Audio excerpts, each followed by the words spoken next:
നമുക്ക് വീട്ടിലുള്ള സാധനങ്ങൾ വെച്ച് നല്ല ക്രിസ്പി ആയിട്ടുള്ള ഒരു ഈവനിങ് സ്നാക്ക് റെഡിയാക്കിയാലോ? അതിന് എന്തൊക്കെ വേണമെന്ന് നോക്കാം. പോകാം നേരെ വീഡിയോയിലേക്ക്.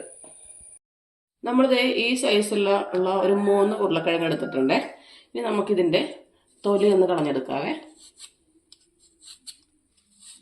നമ്മളിത് എല്ലാം തൊലി കളഞ്ഞെടുത്തിട്ടുണ്ട്. ഇനി ഞാനിത് ഈ റൗണ്ടിൽ ചെറുതായിട്ട് കനം കുറച്ച് അരിഞ്ഞെടുക്കുവാണ്. ഇങ്ങനെ തന്നെ അരിയണമെന്ന് ഒരു നിർബന്ധമില്ല. നമുക്കിത് വേവിച്ച് ഉടച്ചെടുക്കാനുള്ളതാണ്. ഞാനിപ്പോൾ സമയമില്ലാത്തതുകൊണ്ടൊന്ന് വേഗത്തിൽ വെന്ത് കിട്ടാൻ വേണ്ടിയിട്ടാണ് ഇതേപോലെ കനം കുറച്ച് വട്ടത്തിലരിയണത്.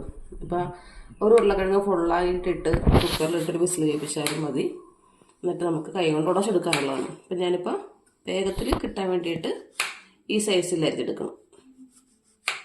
നമ്മളിത് ഉരുളക്കിഴങ്ങ് കഴുകി ആ പാത്രത്തിലാക്കി എടുത്തിട്ടുണ്ട്. ഇനി നമുക്കത് ഒന്ന് വേവിച്ചെടുക്കാം. ഞാൻ അതിലേക്ക് കുറച്ച് ഉപ്പിട്ട് കൊടുക്കുക. ഇത് നല്ലപോലെ വേകുന്നവരെ നമുക്കൊന്ന് വെയിറ്റ് ചെയ്യാം. നമ്മളിത് ഇതേപോലത്തെ ഒരു സവാള എടുത്തിട്ടുണ്ട്. തൊലി കളഞ്ഞ് കഴുകി വൃത്തിയാക്കി എടുത്തിട്ടുണ്ട്. ഇത് നമുക്കൊന്ന് ചോപ്പ് ചെയ്തെടുക്കണം. നമുക്ക് നേരെ ചോപ്പറിലേക്ക് ഇട്ട് കൊടുക്കാം. തീരെ ചെറുതായിട്ട് ചോപ്പ് എടുക്കണം.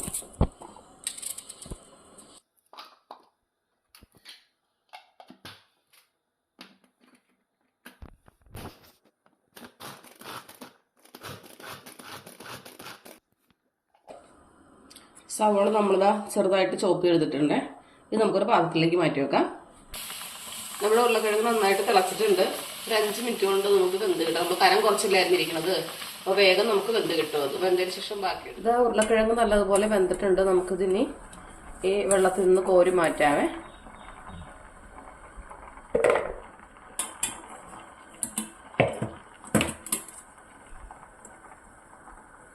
നമ്മൾ വേറൊരു പാൻ വെച്ചിട്ടുണ്ട്. അതിലേക്ക് നമുക്ക് കുറച്ച് വെളിച്ചെണ്ണ ഒഴിച്ചു കൊടുക്കാം.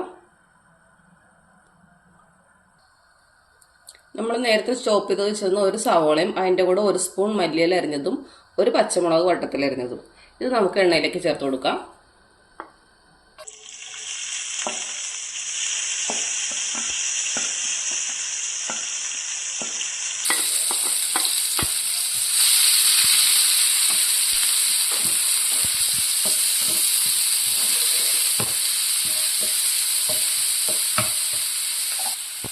സവോളയും പച്ചമുളകും നല്ലപോലെ വഴറ്റിയെടുക്കണം. ആ സമയത്ത് നമുക്കിതാ ഒരു ചെറിയ കപ്പിന് 1/4 കപ്പോളം ബീഫ് ഉപ്പിട്ട് വേവിച്ചതാണ്. ബീഫിന് പകരം ചിക്കൻ ആയാലും എടുക്കാം. അപ്പോൾ ഇത് ഞാൻ ബീഫ് വേവിച്ച് വെച്ചിരിക്കുന്നതാണ്. അപ്പോൾ നമുക്ക് ഇതൊന്ന് മിക്സിയുടെ ജാറിലിട്ടൊന്ന് ക്രഷ് ചെയ്തെടുത്തിട്ട് വരാം. സവോള നല്ലതുപോലെ വാടി വന്നിട്ടുണ്ട്. ഇനി നമുക്ക് തീ ഒന്ന് കുറച്ച് വെച്ചതിന് ശേഷം നമുക്ക് പൊടികൾ ആഡ് ചെയ്ത് കൊടുക്കാം. 1/4 സ്പൂൺ മഞ്ഞൾപ്പൊടി, 1/2 സ്പൂൺ മല്ലിപ്പൊടി, 1/2 സ്പൂൺ പിരിയമുളക് പൊടി, 1/4 സ്പൂൺ ഗരം മസാല. ഇനി നമുക്ക് ഇതെല്ലാം കൂടെ ഒന്ന് മിക്സ് ചെയ്ത് കൊടുക്കാം. ആ പൊടികളുടെ പച്ചമണം മാറുന്നത് വരെ ഒന്ന് വെയിറ്റ് ചെയ്യാം.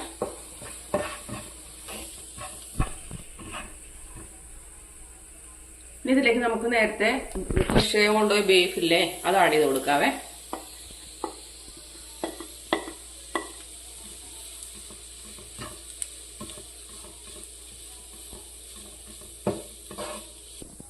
ഇതിലേക്കൊരു 1/4 കപ്പ് വെള്ളം ഒഴിച്ചു കൊടുക്കാം. മസാല ആ ബീഫിൽ എല്ലായിടത്തും ഒന്നും ഒരേപോലെ കിട്ടാൻ വേണ്ടിയിട്ടാണ് ഒഴിച്ചു കൊടുക്കുക.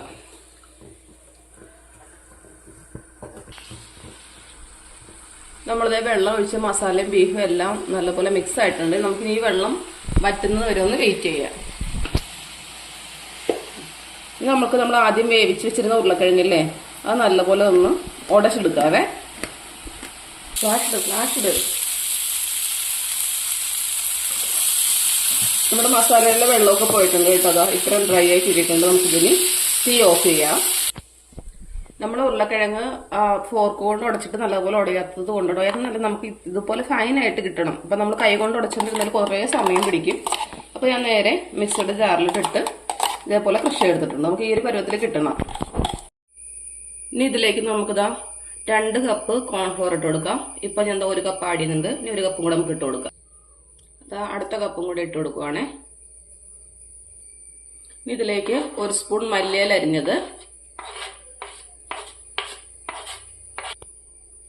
ഒരു 1/2 സ്പൂണോളം ക്രഷ് ചെയ്ത മുളക്, ഒരു നുള്ളു ഉപ്പ്, ഒരു 1/4 സ്പൂണ് എള്ള്, കറുത്ത എള്ള്. ഇനി ഇതിലേക്ക് നമുക്കൊരു 3 സ്പൂണോളം വറുത്ത അരിപ്പൊടി, നമ്മുടെ ഇടിയപ്പത്തിന് എടുക്കുന്ന പൊടിയില്ലേ, ആ പൊടി, അതും കൂടെ ചേർത്ത് കൊടുക്കുക. ഇനി നമ്മൾക്കിത് കൈകൊണ്ട് നല്ലതുപോലെ മിക്സ് ചെയ്തെടുക്കാം. നമ്മളുടെ ചപ്പാത്തിയുടെ മാവൊക്കെ റെഡിയാക്കൂലേ, ആ ഒരു പരുവത്തിൽ നമുക്ക് കിട്ടണം. അഥവാ ഉരുളക്കിഴങ്ങിന്റെ വെള്ളത്തിന്റെ അംശം കൂടുതലാണെങ്കിൽ കുറച്ചും കൂടെ അരിപ്പൊടിയും കുറച്ചും കൂടെ കോൺഫ്ലവറും നമുക്ക് ആഡ് ചെയ്ത് കൊടുക്കാം.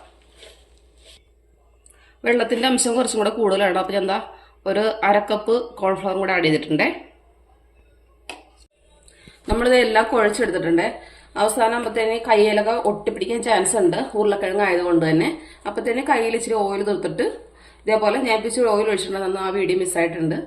അപ്പോൾ ഓയിൽ ഒഴിച്ചിട്ട് ഇതേപോലെ പരത്തിയെടുത്താൽ മതി. ഇനി നമുക്കിതിൽ നിന്ന് ഒരേ ബോൾസ് ആക്കി എടുക്കാവേ. എന്നിട്ട് നമുക്ക് ഇതേപോലെ ആക്കിയതിന് ശേഷം ഇതിൻ്റെ ഉള്ളിലോട്ട് നമുക്ക് നേരത്തെ റെഡിയാക്കിയ ഫില്ലിംഗ് ഇല്ലേ, ആ കുറച്ച് ഫില്ലിങ് വെച്ച് കൊടുക്കാം.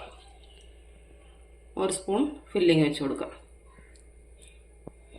എന്നിട്ട് നമുക്കിത് വീണ്ടും റോള് പോലെ ആക്കി എടുക്കാം. ഉരുട്ടിയെടുക്കാം. ഉരുട്ടിയെടുത്തിട്ട് നമുക്ക് ലാസ്റ്റ് ഷേപ്പ് ചെയ്യാം. അപ്പോൾ ഇത് ഉരുട്ടുന്ന സമയത്തും കയ്യിൽ കുറച്ച് എണ്ണ തടവിയിട്ട് ചെയ്യണേ. നമ്മളിതേ ഇതേപോലെ ബോൾസ് ആക്കി എടുത്തിട്ടുണ്ട്. ഇതിന് നമുക്കിന്ന് കൈ വെള്ളയിൽ വെച്ചിട്ട് ചെറുതായിട്ടൊന്ന് പ്രസ് ചെയ്ത് കൊടുക്കാം. എന്നിട്ട് സൈഡൊക്കെ ഒന്ന് ഷേപ്പ് ചെയ്ത് കൊടുക്കാം. അപ്പം നമ്മുടെ ഫില്ലിങ് ഉള്ളിലിരിക്കുന്നതുകൊണ്ട് ഇവിടെയൊക്കെ നല്ലപോലെ ഷേപ്പ് എടുക്കുകയും ചെയ്യാം നമുക്ക്. ഓക്കെ, ഇതേപോലെ നമുക്ക് ബാക്കിയെല്ലാം റെഡിയാക്കി എടുക്കാം. നമ്മളെല്ലാം ഇതേപോലെ ഷേപ്പാക്കി എടുത്തിട്ടുണ്ട് കേട്ടോ.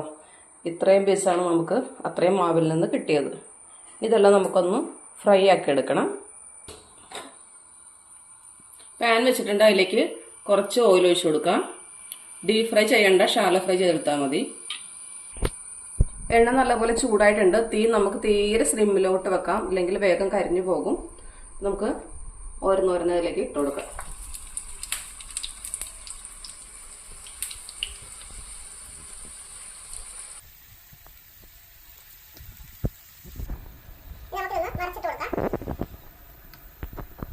നമുക്ക് ഗോൾഡൻ കളർ ആകുന്നത് വരെ തിരിച്ച് മറിച്ച് വിട്ട് നമുക്ക് നല്ലപോലെ മൊരിയിച്ചെടുക്കാവേ.